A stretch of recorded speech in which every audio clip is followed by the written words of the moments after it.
રાજકોટના વેંછિયા ગામે થયેલ ઘર્ષણનો મામલો સામે આવ્યો છે તો રાજકોટથી આ વિગતો સામે આવી જ્યાં પોલીસે વચન ના પાડતા ટોળા સાથે ઘર્ષણ કરવામાં આવ્યું જાહેરમાં સરઘસ કાઢવાનું વચન આપવામાં આવ્યું હતું ત્યારે પોલીસ દ્વારા લાઠીચાર્જ કરવામાં આવ્યો છે કોળી સમાજના યુવાનો પર ખોટા કેસ ન થાય તેવી વાત રાજુ કરપડા દ્વારા કરવામાં આવી છે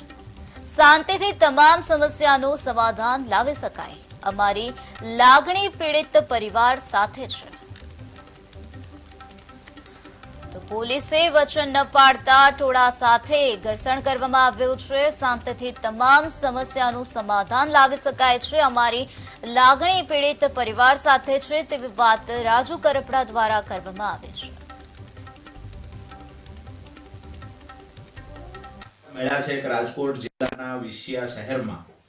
એક કોળી સમાજના લોકો પર પોલીસ દ્વારા લાઠીચાર્જ કરવામાં આવ્યો, ટીયર ગેસ છોડવામાં આવ્યા, પોલીસ અને કોળી સમાજના ટોળા વચ્ચે ઘર્ષણ થયું. પહેલા તો આખી ઘટનામાં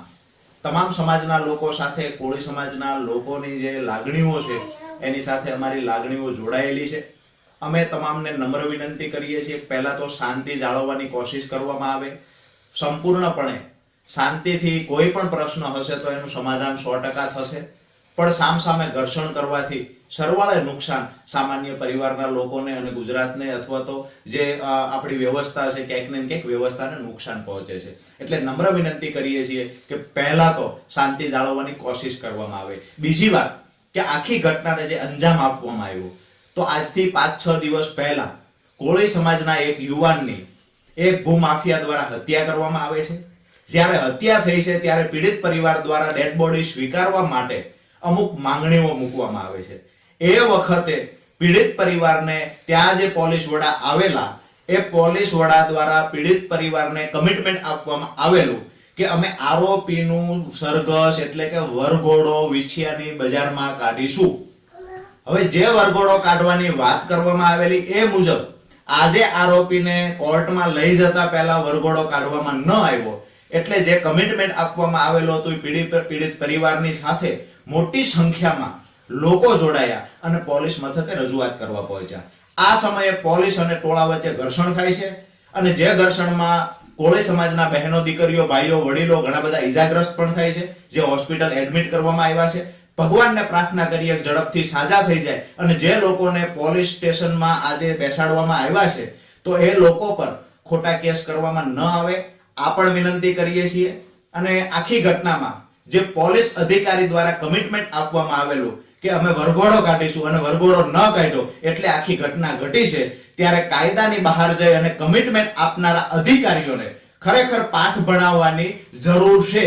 ગૃહમંત્રી શ્રીએ પોતે જો કાયદો નથી ભણ્યા તો આવા અમુક અધિકારીઓ છે, જેવી રીતે અમરેલીની ઘટના ઘટી છે એની હજુ સાય સુકાણી નથી, હજુ દીકરીને ન્યાય મળ્યો નથી, વરઘોડાના બહાના હેઠળ ખાખી બદનામ થઈ છે,